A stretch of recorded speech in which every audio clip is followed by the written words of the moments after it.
Seja bem-vindo a mais um Oliver Talk Live.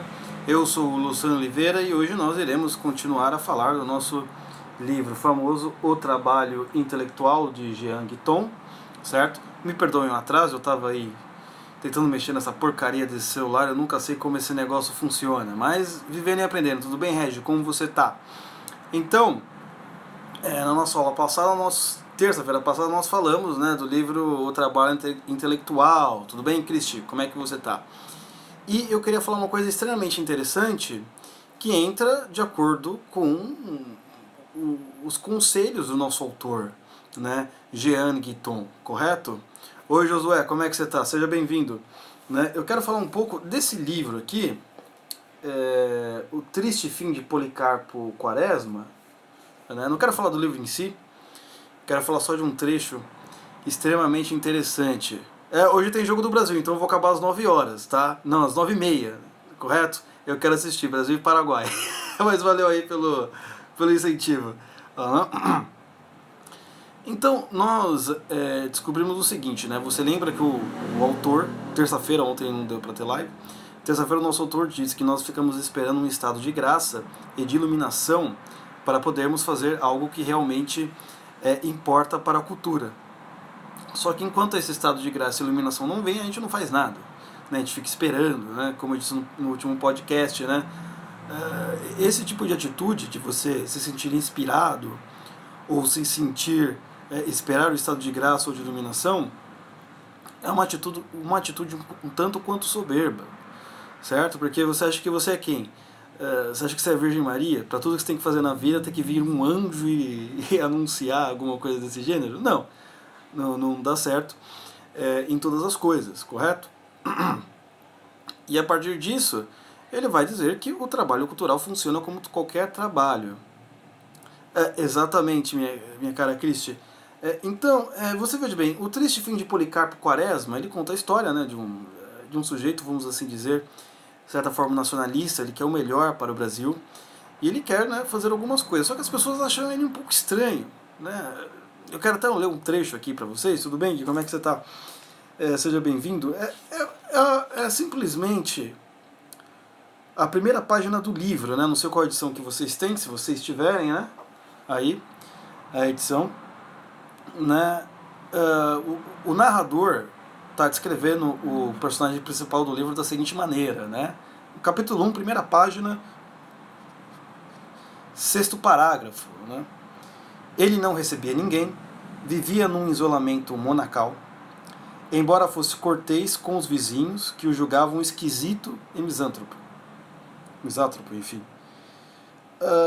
Se não tinha amigos na redondeza, não tinha inimigos. Né?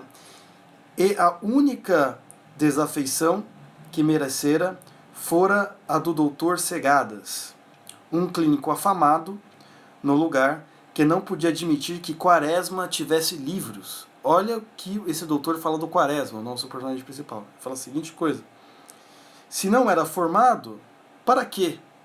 Pedantismo. Né? Então, nós temos um personagem aqui que não tem uma formação universitária, né? Não é doutor, não é excelentíssimo deputado, como diz ali na Câmara. Enfim, não tem diploma, né? Não é um cara assim que, por assim dizer, frequentou os estudos superiores. Né? Então as pessoas olhavam para esse sujeito, né, que nem esse doutor, o cara formado, diplomado, deve trabalhar com alguma coisa tão relevante quanto o próprio cargo dele. Olhava para esse cara aí, esse cara aí não tem formação em letras, filosofia, etc. E ainda tem uma biblioteca. Que absurdo. Isso é o puro pedantismo. Né? Então, eu quero pegar esse caso e explicar uma série de coisas que acontecem no nosso meio social, por assim dizer, né, relacionado aos estudos, né, o seu estudo pessoal e etc. Você pode perceber que a partir do momento que você começa uma busca pela vida no espírito, pela vida na alta cultura, as pessoas começam a te achar um pouco estranho. Não que você queira, né? Você pode ser o sujeito mais simpático, a pessoa mais bondosa, amorosa, mas eles acham estranho, né? Estranho, não é? Então, assim, principalmente se você trabalha com uma coisa que não tem nada a ver, né? Você é um eletricista, um engenheiro, um pedreiro, ou não sei o que, está tentando ler Sócrates. O que vai acontecer? Seus colegas vão rir da sua cara, né? A mais pura perda de tempo. E ainda vão falar que você é pedante, né? Eu gosto da ótima definição de pedante que o Carlos de Freitas, lá do podcast Oliver Talk não, Chá com a Gente, disse uma vez, pedantismo é na seguinte situação, né? Imagina que você está num lugar que todo mundo sabe contar até 4, não é? Aí você é a única pessoa que sabe contar até 8 e se acha o cara mais incrível, né? Não, porque eu sou o único que sei contar até 8, todo mundo sabe contar até 4, né? Então esse seria a figura do pedante. Aqui nesse caso, não, ele não é um pedante, ele só tem uma biblioteca. Só que pro doutor aqui da nossa história, isso é algo assim totalmente absurdo, sem explicação. Não é? Então você veja bem, tem algumas situações assim de alguns empregos que eu tive, né? Então eu falava assim, eu nem vou falar no que eu sou formado, no que eu gosto de fazer na vida, dos meus hobbies, que eu já passei por isso, a galera vai me achar super estranho, então eu vou ficar na minha, né? Vou ficar na minha aqui, eu só vou falar aquilo que importa para a ocasião, ali nas conversas. Então, né, você tá lá trabalhando lá no call center com seus amigos, etc. Aí, de mulherada aí, gosta de falar de horóscopo e Anitta, né, essas coisas, aí você, né, fica meio assim, que são duas coisas que você não entende completamente, né? Você não sabe nada, né? E aí o que acontece? Às vezes você fica sem assunto, né, mas tem que se esforçar, né, pra parecer simpático. Não, Anitta, já ouviu falar, né, até uma música que eu já escutei, etc. Mas é interessante esse caso, porque é o seguinte, se você tentar elevar um pouco mais o assunto, a galera já te acha um pouco estranho. Então, estamos falando de Anitta, que tal de dar um salto? Então, um Beatles, né? Sei lá, não manjo nada de Beatles, né? Mas que tal se a gente falar um pouco de Bach, por exemplo, né? Bach, né? Não, é um absurdo. Então você veja que muitas vezes o meio para você ser aceito socialmente naquela ocasião, etc., você sempre tem que se rebaixar ao nível daquelas pessoas que estão ali no seu meio social. Agora, o contrário não é verdade. Elas nunca são obrigadas a estarem, a subirem de nível. Não sei se vocês já perceberam isso alguma vez na sua vida, não é? Você sempre, quando está numa situação, né, de pessoas que não se interessam muito pela vida intelectual, elas nunca são obrigadas a subirem de nível. É você que sempre tem que rebaixar. Né? Você não pode falar das coisas que você está estudando, e é uma coisa extremamente normal, porque quando você está, enfim, lendo várias coisas, assistindo documentários, o que você quer fazer? Você quer ter alguém para conversar? Que nem vocês estão aqui comigo e eu estou falando com vocês. Você quer ter alguém para conversar? E aí você tá lá com seu amigo, seu colega de trabalho que não se interessa, não quer saber, não faz nenhuma questão. Ele, o que você fez aí à noite? Tá, eu, sei lá, li Dostoiévski. Nossa, Deus do céu. Mas é um crime, o cara até se assusta, talvez nem saiba quem é. Né? Óbvio que sim, existem momentos para isso. Né? Naquele livro do Como Fazer Amigos, como que é o nome do livro? Tudo bem, Mônica? Como é que você está? Seja bem-vinda. Como Fazer Amigos e Influenciar Pessoas. Né? Tem esse livro. O livro tem alguns exageros, né? Então, o livro ele tem alguns exageros, mas ele tem muitas coisas boas, né? Que dá para você aprender ali e levar para a vida. Né? Tem duas coisas que ele ensinou, aquele livro me ensinou, que foi realmente, que eu uso até hoje e sempre foi assim. Em primeiro lugar, é você sempre saber o nome das pessoas. né? Chamar as pessoas pelo nome, né? Principalmente se você está num ambiente, numa escola, ou você trabalha num ambiente corporativo que tem vários e vários funcionários, ou numa indústria, e que ninguém sabe o nome de ninguém, né? E o segundo ponto é você sempre se interessar pelo assunto da outra pessoa, nunca os seus, né? Então eu vou explicar isso de uma maneira mais do dia a dia, né? Por exemplo, estava trabalhando lá num local que tinha 100 pessoas, ou 50, não, talvez uns 70, né? Por aí, tinha bastante gente. Eu li o livro, né? Eu falei, eu vou aplicar, né? Então eu fiz questão de tentar gravar o nome, né, das pessoas, né? Porque até no livro o cara ele dá o exemplo de que reis e rainhas, né? Ele mostrava vários reis e rainhas que sabiam o nome de seus súditos, etc. E aí o que aconteceu?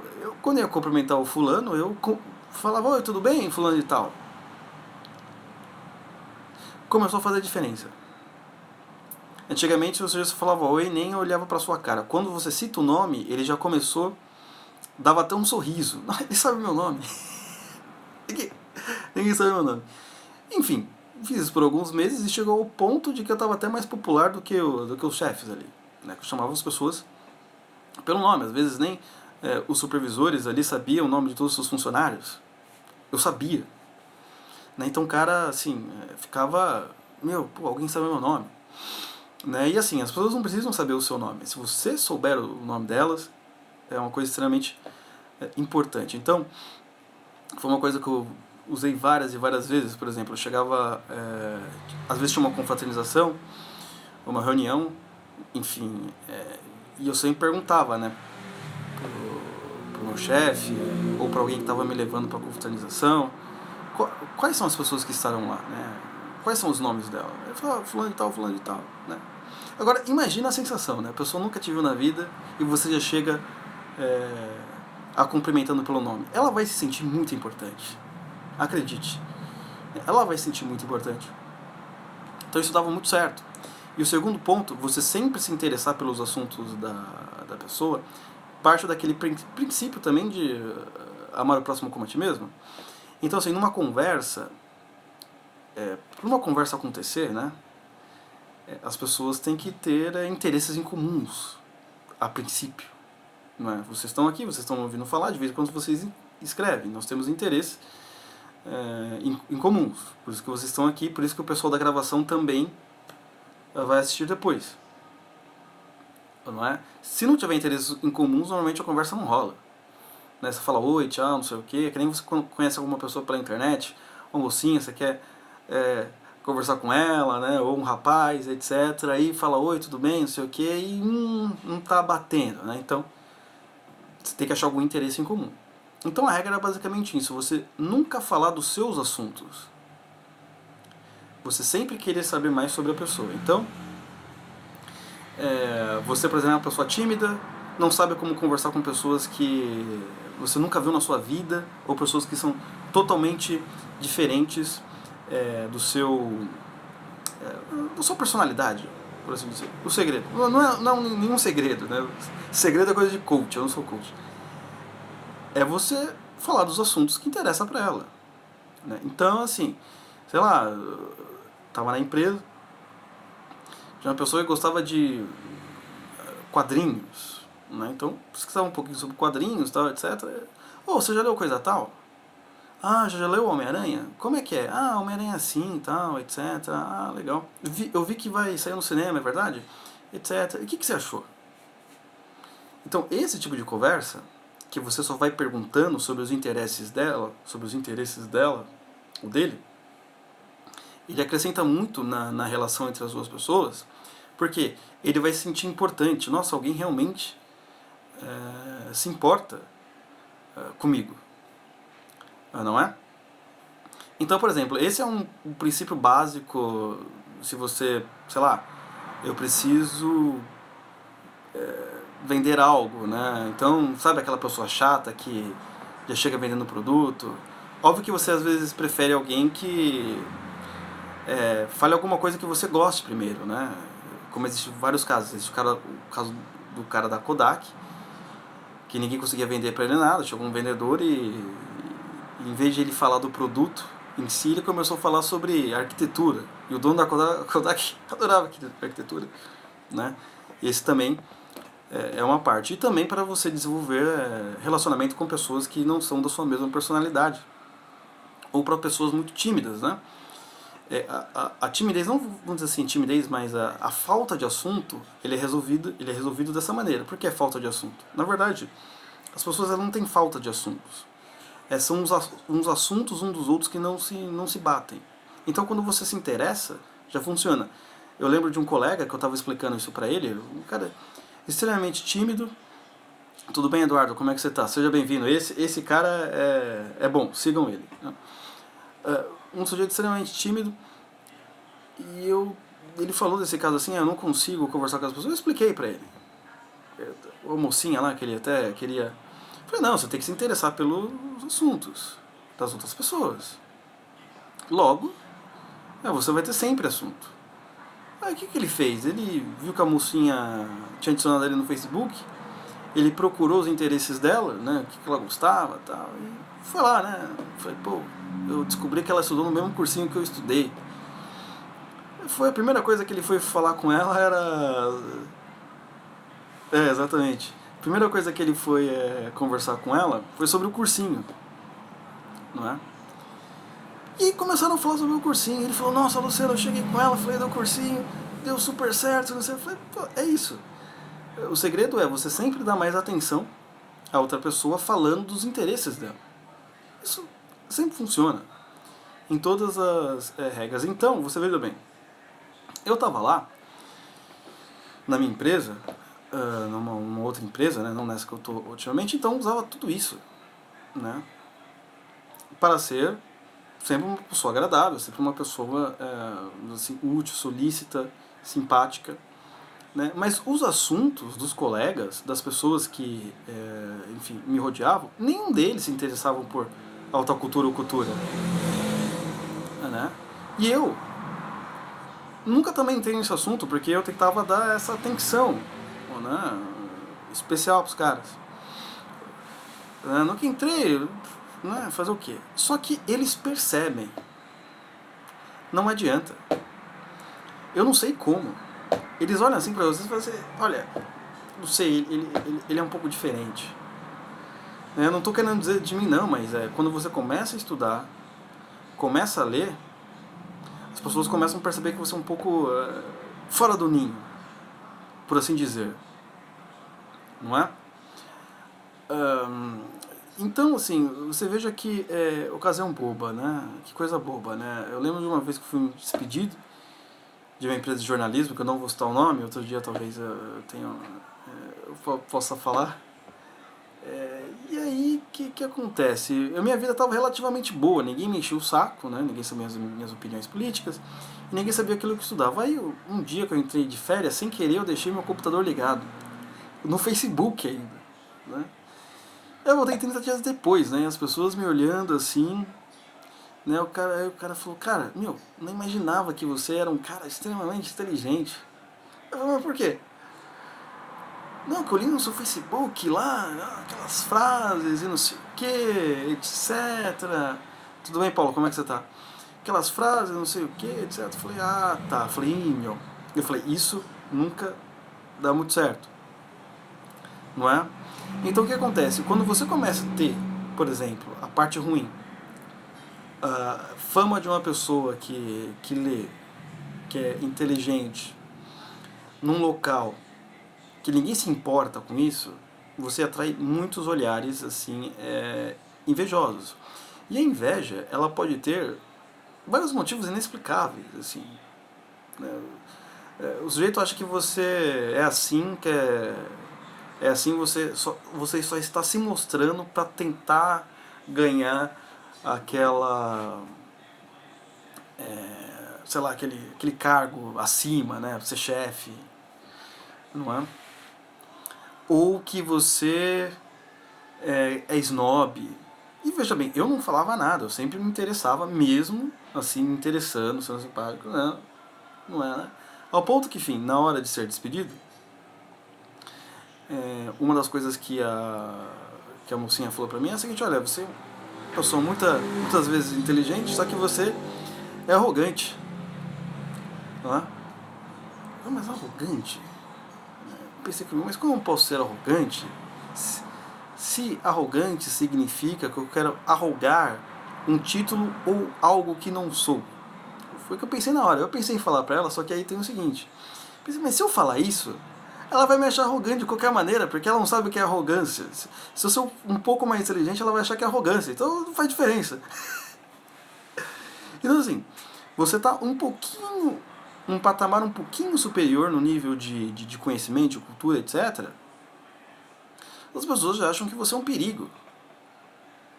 Não é? Acham que você não faz parte daquilo. Então, você sempre é obrigado a rebaixar de nível. Né? Você não pode falar que você compra livros ou que você tem uma biblioteca em casa. É perigoso. Né?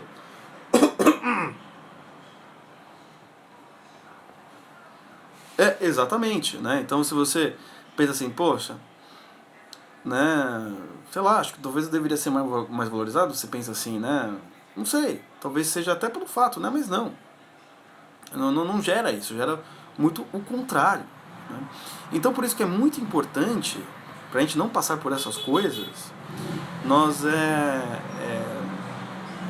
criarmos o nosso próprio círculo de amizades, né, de companheirismo, para que nós possamos ter pessoas para conversar. Né?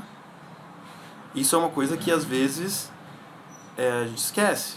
Né? Então, assim, uma hora você vai ficar se sentindo mal. Então é melhor você ceder à pressão do grupo. Né? Ah, tô aqui fazendo um monte de coisa, estudando, e todo mundo fala que eu sou um imbecil, um idiota. Né? Não que a gente precise também que as pessoas não tenham estima, né? Até porque basta o nosso cachorro vir todo dia com o rabo balançando, é mais do que suficiente.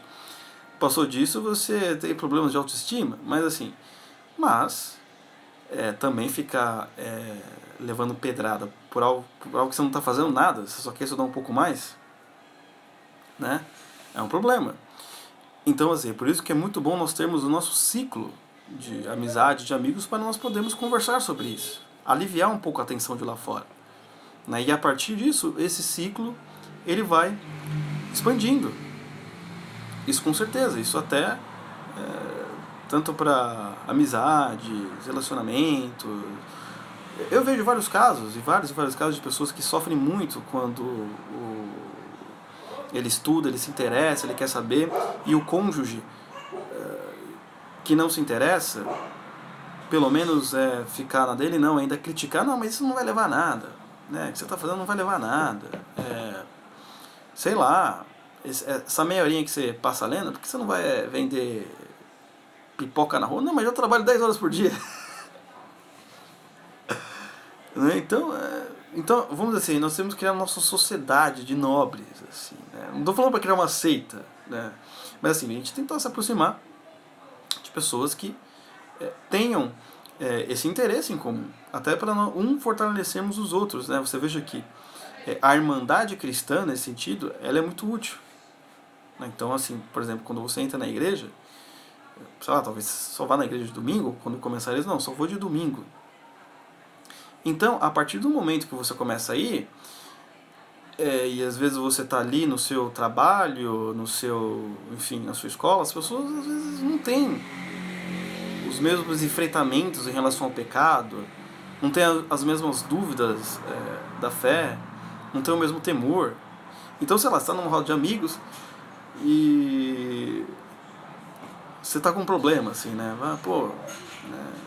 A moça é casada, tal, e quer sair comigo, eu não quero sair, mas eu tô aqui com um problema danado. Aí os caras não são da igreja, eu falo assim, para de bobagens, vai lá, come ela logo, ela é gostosa pra cacete. Mas eu falo assim, não vou fazer isso, mas aí, você tem esse pessoal que não acha que isso seja um problema e você está sofrendo um problema interno, mas aí quando você tem aqueles amigos que são cristãos, eles conseguem te dar um apoio, uma ajuda, e você consegue resistir assim, de não fazer que ela cometa um adultério. Isso funciona exatamente também na vida intelectual. Tudo bem, Ariane e Fábio? Como é que vocês estão?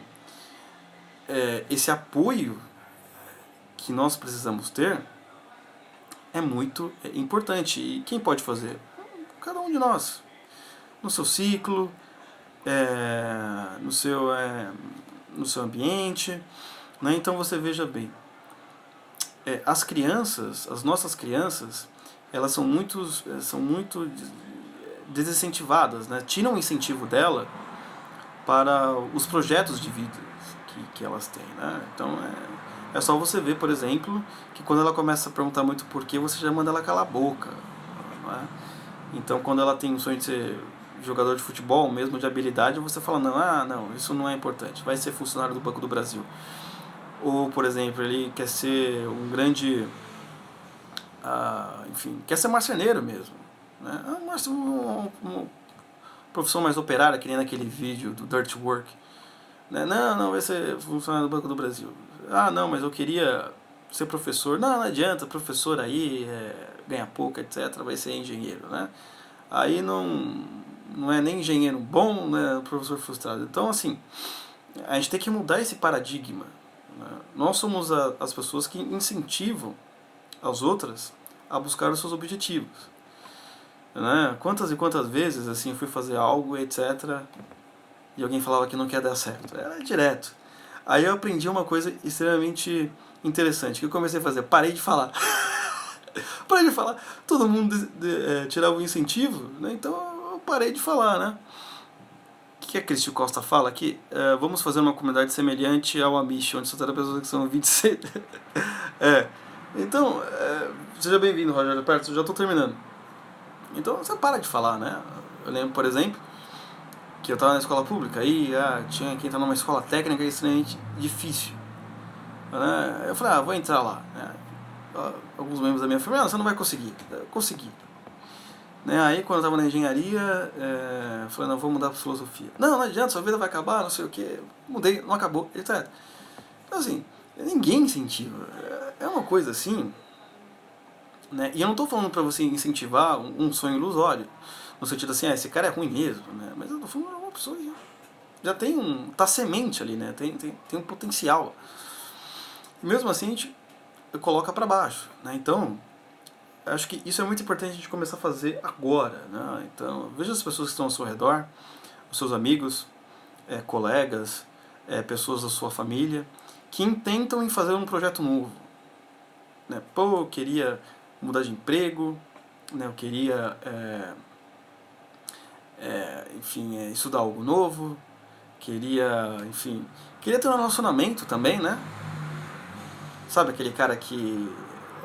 Isso também é muito interessante, né? Sei lá, o cara tá namorando tanto tempo, terminou, né? E ele quer namorar de novo, quer casar, tá? Aí sempre aparece aquele desgraçado que fala assim, não adianta. Essas mulheres aí é tudo vagabunda, etc. Então, até nisso, né? Então você vê que é um ciclo vicioso, né? Aquela coisa do você é o caranguejo que quer sair do balde e todo mundo tá te puxando para baixo. Isso é o que acontece, sem sombra de dúvidas. Então acho que é uma coisa que a gente tem que, em primeiro lugar, mudar. Mude em nós mesmos, principalmente, né? Quem está falando, para de esperar a graça e a iluminação divina e fazer o que você tem que fazer. E também incentivar as pessoas que estão ao seu redor. Como eu dizia para um amigo meu, ele tinha perdido o emprego, achava que foi uma desgraça. Eu falei, meu amigo, não, você tem que dar graças a Deus, né? Então, porque talvez